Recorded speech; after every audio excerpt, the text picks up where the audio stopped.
is your friend Thomas the Tank Engine. He wanted to come out of his station yard and see the world. These stories tell you how he did it. I hope you will like them, because you helped me to make them. Your loving Daddy.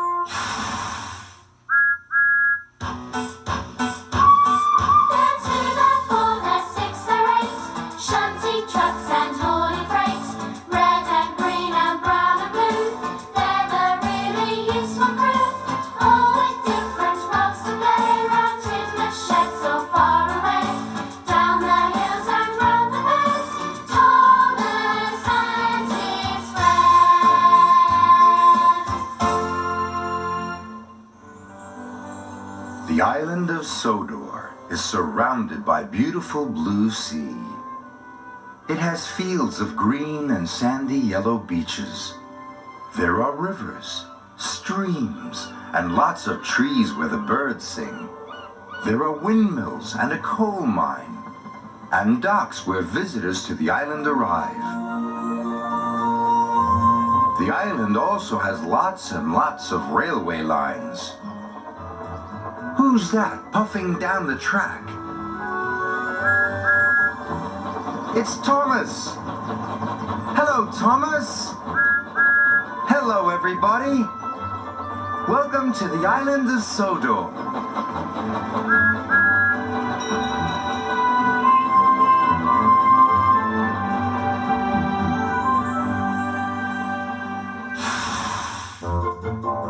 Today on the island of Sodor, we'll see what happens when Thomas plays a trick at the wharf. And we'll share some fun times with Percy. But first, Thomas has an important delivery to make.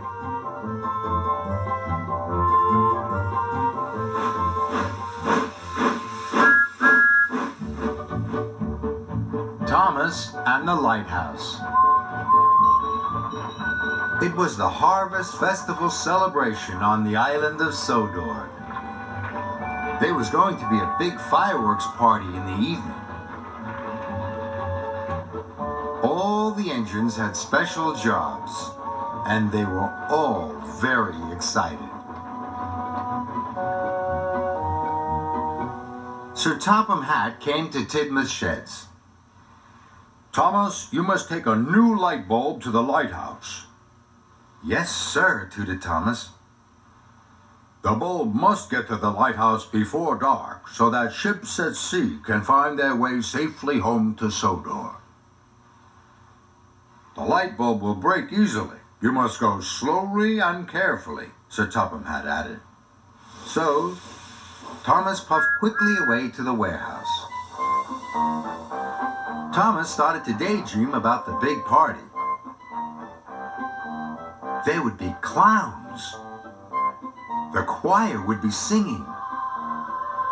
And he'd see the wonderful display of fireworks. Thomas chuffed towards the warehouse. He was very excited. Thomas collected the light bulb. Then he set off slowly and carefully as Sir Topham Hatt had told him.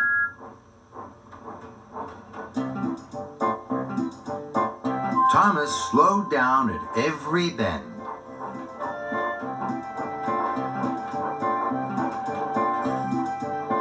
And chuffed carefully through every junction.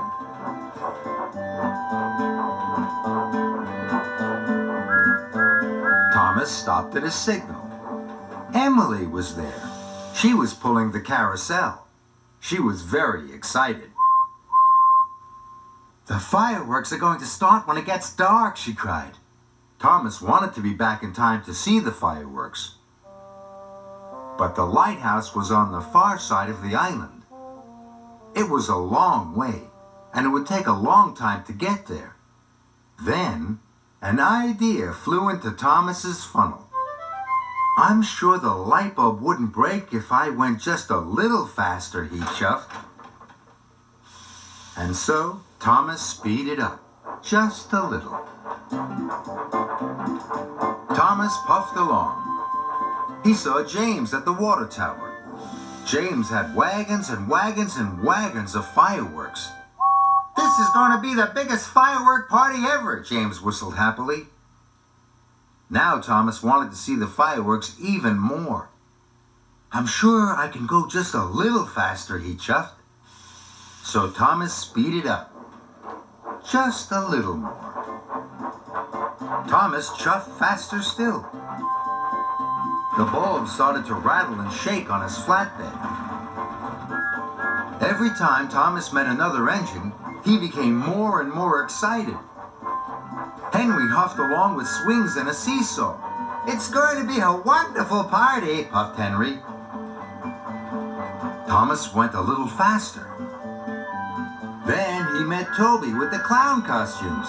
"See you at the firework party, Thomas," he rang. Thomas went a little faster. He saw Percy with cars of children in fancy dress. The children were very excited.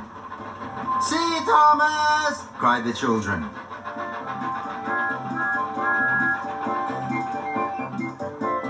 Now Thomas wanted to be back for the fireworks party more than ever. Before Thomas knew it, he was puffing very fast. Then there was trouble. Harvey was replacing some tracks. Workmen had put a barrier across the track to warn the engines, but Thomas was now going too fast to stop safely. He bashed into the barrier, and the light bulb broke. "Cinders and ashes," cried Thomas. "The lighthouse will not have its light, and the ships won't be safe at sea." Thomas puffed quickly back to the warehouse to collect a new light bulb.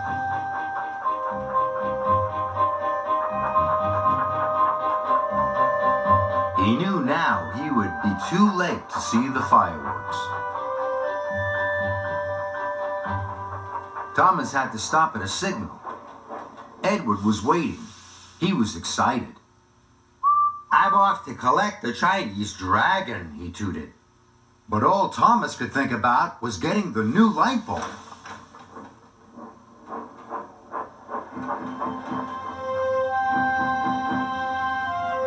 With the new light bulb safely on board, Thomas set off slowly and carefully.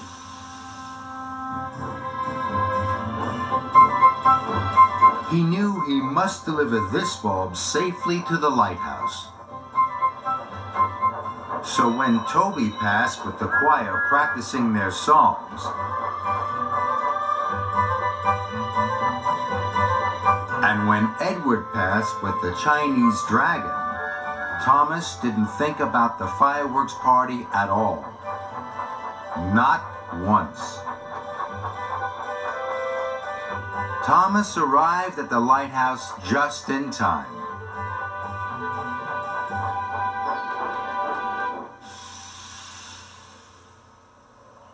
The bulb was quickly unloaded. "Thank you, Thomas," said the lighthouse keeper, and Thomas puffed back to Tidmouth Sheds. He knew he had missed the fireworks party completely. Then Thomas came to the top of a hill, and he saw a wonderful sight. The lighthouse beamed brightly. The ship's lights twinkled in the harbor, and the sea reflected the stars.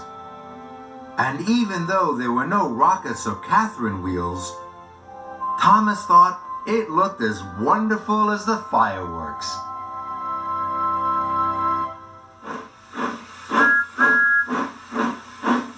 Every engine on the island of Sodor looks different. Can you tell who this is?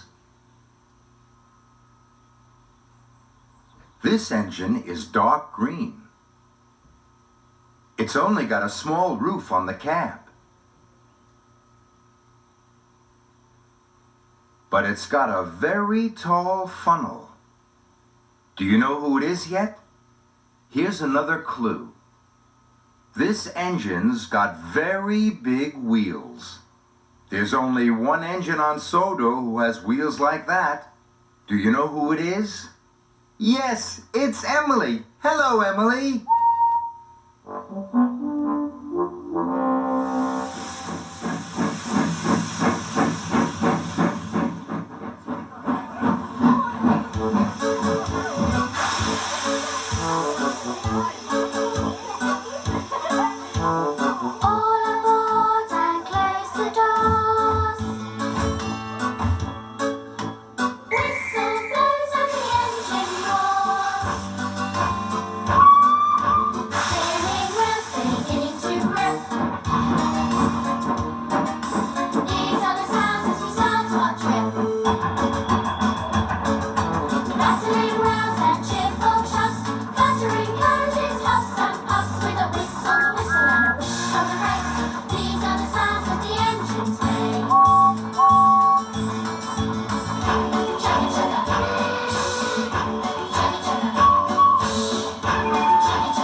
The island of Sodor is a wonderful place. There are lots and lots of engines. Who's that puffing along the track? It's Percy. Percy is a tank engine. He is green with 4 wheels. He has the number 6 painted on his bunker.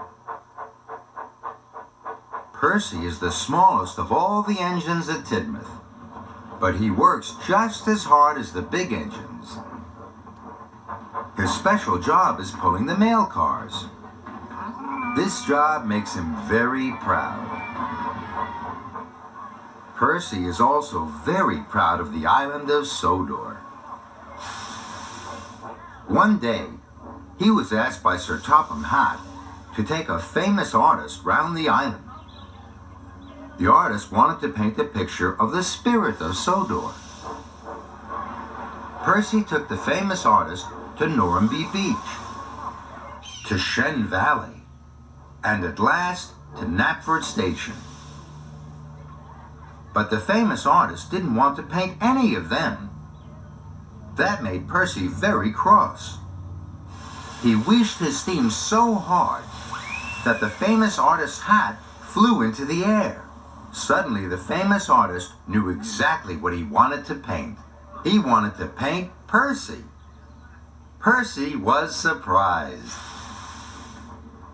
Because Percy is the smallest engine, the big engines sometimes tell him what to do. So it was a very special day for Percy when he could tell them what to do.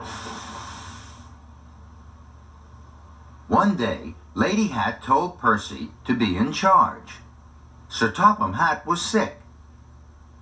Percy had to tell James and Gordon and Toby what to do. Sometimes Percy gets things muddled up, so Percy listened very hard to Lady Hatt. Percy felt very proud to be controller for the day. He couldn't wait to tell the engines what to do. Grandly, Percy told James to be a busy bee, Gordon to pull very slow coaches, and Toby to pull the express. Later, Percy puffed off to check on his engines. Gordon was puffing very slowly. James was painted yellow and black. The children thought he looked like a giant stripy bee. And Toby was using all his steam to pull the express. Gordon, James, and Toby saw that all the children were laughing at them. That made them very unhappy. Percy felt terrible. He had muddled everything up. He didn't know how to unmuddle it. Luckily, Thomas came to help Percy. Together, they put everything right. When Sir Topham had arrived, he was very pleased. Whenever Percy is in trouble, he knows his friend Thomas will help him. That makes Percy very happy. And Percy, more than anything else, is a very happy little engine.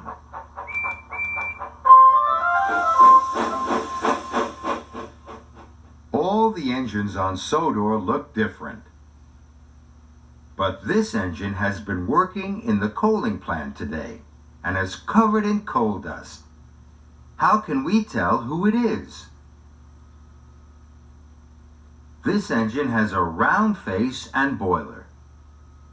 Do all the engines have round faces? No. Mavis and Toby have square faces. So it can't be either of them. What else can we see? This engine has a separate coal tender at the back. Do all the other engines have separate coal tenders? No. Thomas and Percy don't. So it can't be either of them. This engine has a very tall funnel. Do all the other engines have tall funnels? No. Henry and Gordon don't. So it can't be either of them. Who's left? James and Emily. James and Emily look very similar.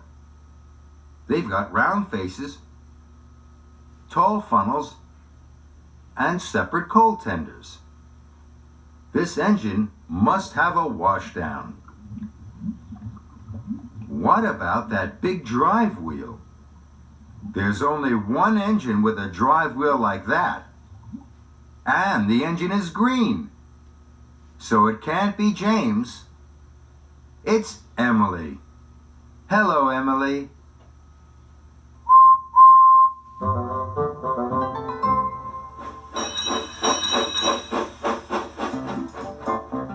Thomas and the Big Bang. Thomas is a cheeky little engine. He likes to have fun with his friends. He likes playing hide and peep with Percy. And he enjoys joking with James. One day, Thomas was fitted with a brand new whistle. The whistle gleamed, and Thomas beamed. And he blew it all day long. He blew it softly, and he blew it loudly. He blew it in stations, and he blew it in Misty Valley. Thomas thought it was the most wonderful whistle he had ever had. Thomas puffed into the wharf with a train of freight cars. Mr. Percival was there. "Thomas," he said, "the narrow gauge engines are bringing bricks, flour, and lumber. They must be loaded into your freight cars by supper time." Mr. Percival left. Thomas felt very happy. So he blew his new whistle loudly. Rheneas was surprised. He jumped and biffed into his flatbeds. Skarloey and Sir Handel laughed. Even Rheneas thought it was funny. "That was fun," tooted Thomas. Now he wanted to play more jokes and have more fun. So Thomas chuffed off to look for another engine to peep. Later, Rusty puffed into the wharf. He was shunting cars full of bright red bricks. They were to be unloaded into Thomas's empty freight cars. But Thomas wanted to have more fun. He rolled up behind Rusty. Rheneas and Skarloey held their puff. Thomas blew his new whistle. Beep! Rusty jumped and he biffed his freight cars. Rusty was covered in red brick dust. Skarloey and Rheneas both laughed. Thomas thought it was great fun. Rusty thought it was fun too. Now he wanted to join in. "Can't catch me!" hooted Rusty. And he steamed around the wharf. Thomas puffed after him. Everyone was laughing and having fun. But no one collected the bricks. Then Thomas had another idea. "Sir Handel will be arriving with the cars of flowers soon," he tooted. "Why don't we all peep him at once?" The little engines were excited. And they all found hiding places. As Sir Handel puffed into the wharf, there was nobody to be seen. "Now!" cried Thomas. He blew his new whistle as loudly as he could. The little engines blew their whistles too.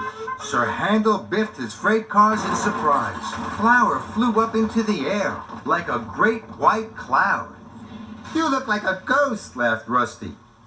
"Whoa," laughed Sir Handel. "Look at me, I'm a ghost." And he steamed away. Soon all the engines were chasing each other. And no one was doing any work. Thomas had another idea. "Peter Sam is on his way. Let's peep him as well." And the little engines agreed this was a very good idea. Peter Sam trundled into the wharf. Thomas got ready with his whistle. The little engines got ready too. Beep! Peter Sam shot forward. He bashed his flatbed so hard they burst through the buffers, smashed through the oil drums stacked on the wharf, and splashed into the canal.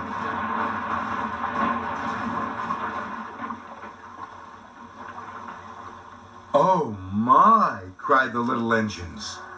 "Cinders and ashes!" cried Thomas. Mr. Percival arrived at the wharf. "What has been going on here?" he said sternly. "There are bricks all over the rails, flour all over the warehouse, and now lumber is in the canal." "I'm sorry, sir," wheezed Thomas sadly. "It's all my fault. I just wanted to play jokes and have fun." Mr. Percival was very cross. "You must clear up this mess at once," he cried, "and your freight cars must be loaded by supper time." As soon as the workmen had reloaded the bricks, Thomas started to work. But the little engines still wanted to play. They wanted to whoosh the dust and flour at each other. "No more jokes," whistled Thomas. "We have work to do." And he shunted the freight cars into a siding. New cars of flour were now ready, and Thomas took them to the sidings as well. At last, the workmen had the lumber wagons ready, and Thomas shunted them into the siding too.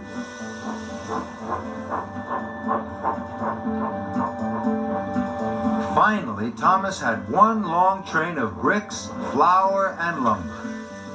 And it wasn't even supper time. Mr. Percival came back. He saw Thomas, but Thomas was hiding his freight cars. "Where are your freight cars?" said Mr. Percival crossly. Thomas smiled. He was playing a trick. He puffed forward slowly. "Here they are, sir," he whistled happily. "Loaded up and ready to go." The little engines laughed. And Mr. Percival laughed too. "Thomas," he said, "that was a good joke. You are a really funny engine. And Thomas puffed happily away.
Trucks and